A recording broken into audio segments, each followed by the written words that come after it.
বিজেপিকে ফ্রন্টে এনে লড়বো, এটা কে বলেছিল প্রথম পশ্চিমবঙ্গের মাটিতে? এই মমতা ব্যানার্জি।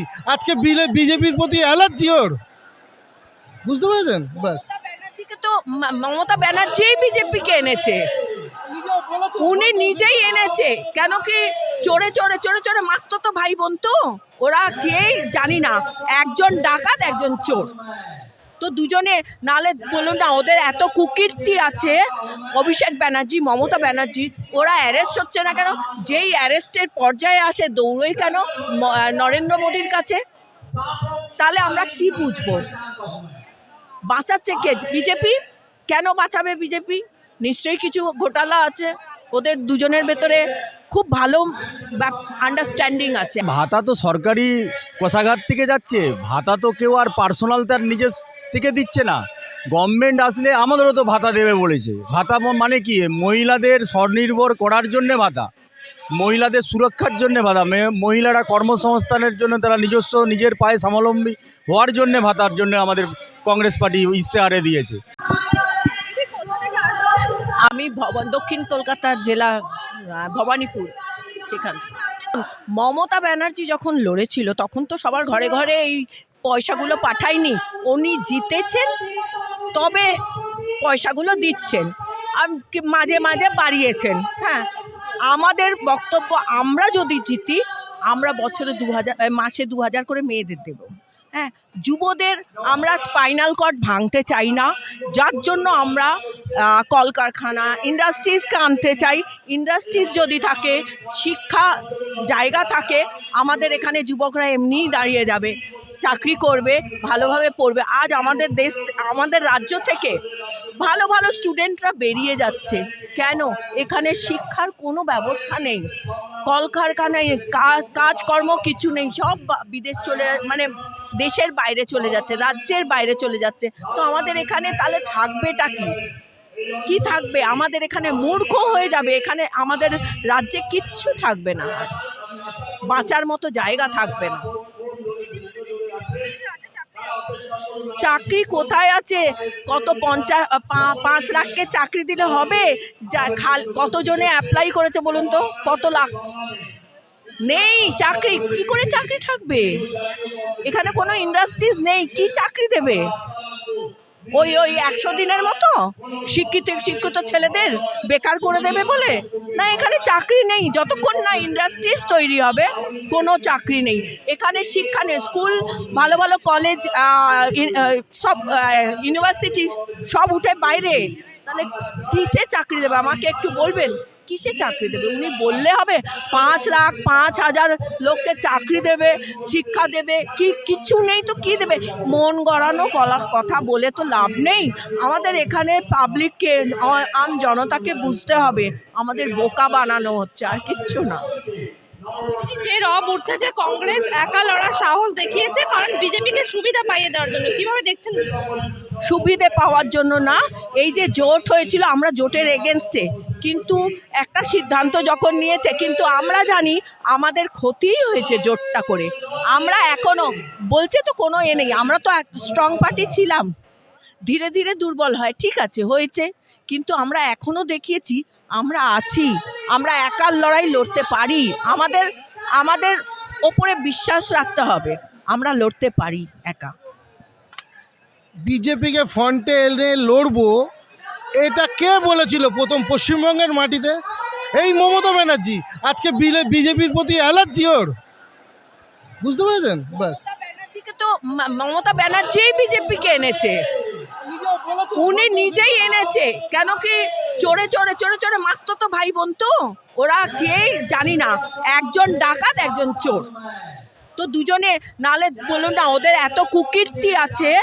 অভিষেক ব্যানার্জি, মমতা ব্যানার্জি, ওরা অ্যারেস্ট হচ্ছে না কেন? যেই অ্যারেস্টের পর্যায়ে আসে দৌড়োয় কেন নরেন্দ্র মোদীর কাছে? তাহলে আমরা কি বুঝবো? বাঁচাচ্ছে কে? বিজেপি। কেন বাঁচাবে বিজেপি? নিশ্চয়ই কিছু ঘোটালা আছে ওদের দুজনের ভেতরে, খুব ভালো আন্ডারস্ট্যান্ডিং আছে, আর কিছু না। আমি ভবানীপুর। দেখুন, এখানে জিতবে কে এটা জনতার ওপরে নির্ভর করে। জনতা যদি জাগে নিশ্চয়ই ভালো একটা রেজাল্ট হবে। তবে আমরা জানি আমরা কিছু ভোট যেরকম বলেছিল কিছু পাবে না, শূন্য, আমরা জানি আমরা ভোট পাবো। জিতবো কি না এইটা আমরা বলতে পারবো না, এটা জনতা ঠিক করবে। আমরা জোট করে মমতাকে নিয়েছিলাম, আমরা হাত ছেড়ে দিয়েছি, মমতা ডুববে, এটাই আমাদের বড় চ্যালেঞ্জ। আজকে রাহুল গান্ধী যে ইউ টার্নটা নিয়েছে, তৃণমূলের এগেনস্টে কথা বলা, এর জন্য কংগ্রেস কর্মীরা সারা পশ্চিমবঙ্গে উৎসাহ। 20 বছর পর আমরা এই সুযোগ পেয়েছি। আমাদের চিন্তাধারা হচ্ছে সারা বাংলায় কংগ্রেস কর্মীরা ঝান্ডা লাগিয়ে মানুষের সমর্থন আদায় করা।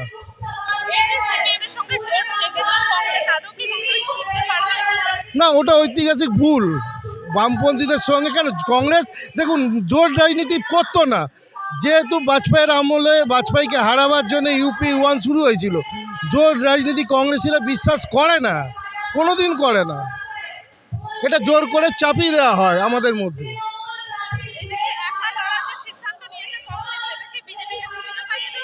না না, বিজেপি, দেখুন, আমি দুর্বল দল বলে আরেকজন দল খেলতে নামবো না, এটা তো হয় না, তাই না? একটা সিনেমায় বই চলছে বলে আরেকটা চলবে না, সেটাও না। আমরা লড়তে এসেছি, একাই লড়বো, আজকে না হলে কালকে আমরা সাকসেস হবই। হ্যাঁ, রাজক চাড্ডা, না না, সেটা ওনাদের অভ্যন্তরীণ ব্যাপার, ওটা আমরা নাক গলাবো কেন? ওটা আম আদমি পার্টির অভ্যন্তরীণ ব্যাপার। এবার ও ছেড়ে কোন দলে যাবে সেটা আমার বলা উচিত নয়, আমাদের বলা উচিত নয় বলে আমি মনে করি।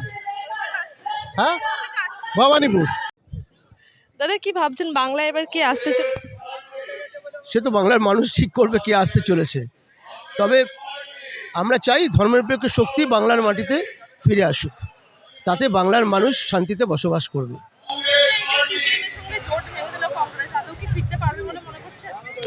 দেখুন, আদর্শগতভাবে সিপিএমের সঙ্গে কংগ্রেসের তো কোনো মিল নেই। আমরা জোটে ছিলাম, একটা রাজনৈতিক প্রয়োজনে ছিলাম। এবার মনে হয়েছে সংগঠন তৈরি করতে কংগ্রেসকে 294টায় লড়তে হবে। তখন কংগ্রেস কর্মীদের ইচ্ছেকে পার্টি মর্যাদা দিয়েছে, গুরুত্ব দিয়েছে, তাই আমরা একা লড়ছি এবং চেষ্টা করছি বাংলার মানচিত্রে কংগ্রেসকে নতুন করে জাগিয়ে তোলার। কোনোভাবেই না, বিজেপিকে সুবিধা করা। দেখুন, মাল্টিপার্টি ডেমোক্রেসিতে, গণতান্ত্রিক ব্যবস্থায় যত রাজনৈতিক দল আছে সবার লড়াই করার অধিকার আছে। কোনো পার্টিকে সুবিধা পাইয়ে দেওয়ার জন্য কোনো দল লড়ে না, সব রাজ্যে লড়াই হচ্ছে এবং অনেক পার্টি লড়ছে। কংগ্রেস এখানে সর্বভারতীয় ক্ষেত্রে বিজেপিকে তো আমরাই লড়ছি, আমরা বিজেপিকে কেন সুবিধা পাইয়ে দিতে যাব?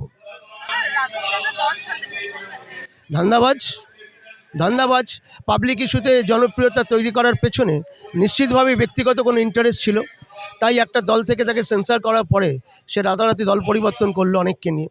ফলে পেছনে পেছনে কোথাও না কোথাও গোপনতা ছিল বলে এখন সন্দেহ। বিজেপির তামাক খাচ্ছিল বিজেপির হাতে দীর্ঘদিন ধরে, এটাই মনে হয়। হ্যাঁ, আমি বেহালা থেকে এসেছি, সৌভিক মুখার্জি। আমি নর্থ ক্যালকাটার কাশীপুর বেলগেছিয়া কেন্দ্রের কাশীপুর থেকে এসেছি। অবশ্যই ফিরবে, আগামী দিন কংগ্রেস আসবে, বাংলা বিধানচন্দ্র রায়ের বাংলা গড়বে। আর যুব সমাজের শক্তি আইকন আমাদের রাহুলজি আজকে আসছেন, তাই আগামী দিন অবশ্যই বাংলায় কংগ্রেস আসবে।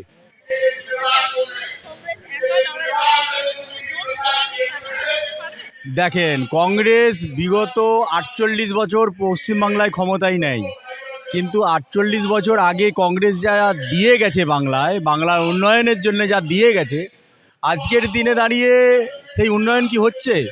কৃষিক্ষেত্রে আমরা পশ্চিমবাংলা ভারতবর্ষে 1 নম্বরে ছিল, আজকে আমরা কৃষিক্ষেত্রে 3 নম্বরে চলে গেছি। আজকে যুব সমাজকে হত্যা করছে, শিক্ষা বিক্রি হচ্ছে, এর জন্যে কংগ্রেস ছাড়া বিকল্প কেউ নেই। তো আগামী দিনে ওয়েস্ট বেঙ্গলে কংগ্রেস আসবেই এবং মানুষের ভরসা আছে হাতের উপরে। তাই আজকে রাহুল গান্ধী আমাদের সর্বোচ্চ নেতা, আজকে কি বার্তা দেয় আমাদের ওয়েস্ট বেঙ্গলে এটাই দেখার আছে। প্রথম দফার তো ভোট হয়ে গেছে, দ্বিতীয় দফার ভোটে কীরকম রেসপন্স হয়, মানুষ কিভাবে চাইছে। তবে আমরা আশাবাদী কংগ্রেস আবার আসবে পশ্চিমবাংলায়। একটা ভুল বার্তা, একা লড়াই, এটা যে আমাদের কংগ্রেস আছে, ভারতবর্ষ স্বাধীনতা এনে দিয়েছে কংগ্রেস, সেই দল কোনো রকম কাকু সুবিধা দেওয়ার জন্য নয়। কংগ্রেস চিরকাল ভারতের স্বার্থে, ভারতবর্ষের মানে কি বলবো আর, যে ভারতবর্ষের জন্যে কংগ্রেস আছে, চিরকাল আছে, থাকবে। ভাতা ব্যাপারটা কি আছে, ভাতা তো সরকারি কোষাগার থেকে যাচ্ছে, ভাতা তো কেউ আর পার্সোনাল তার নিজের থেকে দিচ্ছে না। গভর্নমেন্ট আসলে আমাদেরও তো ভাতা দেবে বলেছে। ভাতা মানে কি, মহিলাদের স্বনির্ভর করার জন্যে ভাতা, মহিলাদের সুরক্ষার জন্যে ভাতা, মহিলারা কর্মসংস্থানের জন্য তারা নিজের পায়ে স্বাবলম্বী হওয়ার জন্যে ভাতার জন্য আমাদের কংগ্রেস পার্টি ইশতেহারে দিয়েছে। তো আমাদের ভাতাটা ওইভাবে যত মিডিয়ার মাধ্যমে যতটা আসছে ভাতা বলে, ভাতাটা একটা সরকারি একটা সহায়তা। তো এটা কোনো পার্সোনাল কিছু নয়, যে গভর্নমেন্ট আসবে কোনো না কোনো দিক দিয়ে কোনো না কিছু ভাতা দেয়, সে কৃষক ক্ষেত্রে হোক, ছাত্র যুবর ক্ষেত্রেই হোক। দিদি কোথা থেকে আস? টালিগঞ্জ থেকে।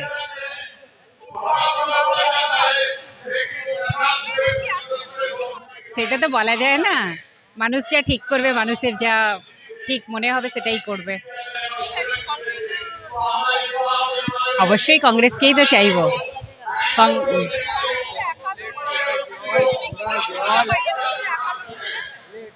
না, বিজেপিকে তো সুবিধা পাওয়াবে কি না আমরা জানি না। আমরা আমাদের স্ট্রেংথ, আমরা আমাদের ঠিক কোনটা ভুল কোনটা আমরা নিজেরা যাচাই করে নিচ্ছি, যাতে কি আমরা আগামী দিনে আরও প্রিপেয়ার্ড হতে পারি, আরও লড়াইয়ের জন্য তৈরি হতে পারি। আমরা দেখুন একটা ফান্ড তৈরি করছি 5,000 কোটি টাকার, যাতে মহিলাদেরকে এন্টারপ্রেনিয়ার তৈরি করতে।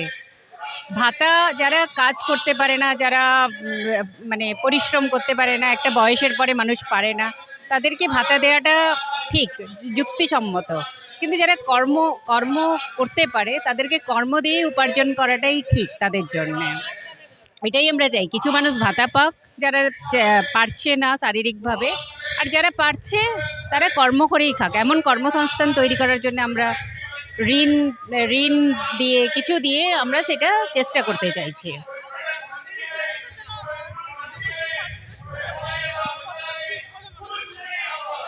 দেখুন, ট্যাক্স পেয়ারের টাকা ট্যাক্স পেয়ারদের কাছে যাচ্ছে, এতে ঠিক ভুল তো আমরা যাচাই করতে পারি না। বাট যখন কর্ম আছে আমার হাতে, আমি কর্ম দিয়ে উপার্জন করাটা ভালো সবসময়। কেউ 2,000 টাকা ভাতা দিয়ে পাচ্ছে, আর কেউ 2,000 টাকা নিজের কর্ম, নিজের সম্মান, যে আমি কিছু কাজ করে এটা পেলাম, আমি কিছু বিক্রি করে আমি কিছু একটা কর্ম দিয়ে পাচ্ছি, তার কাছে সেটা বেশি সম্মানযোগ্য সেটা তার কাছে।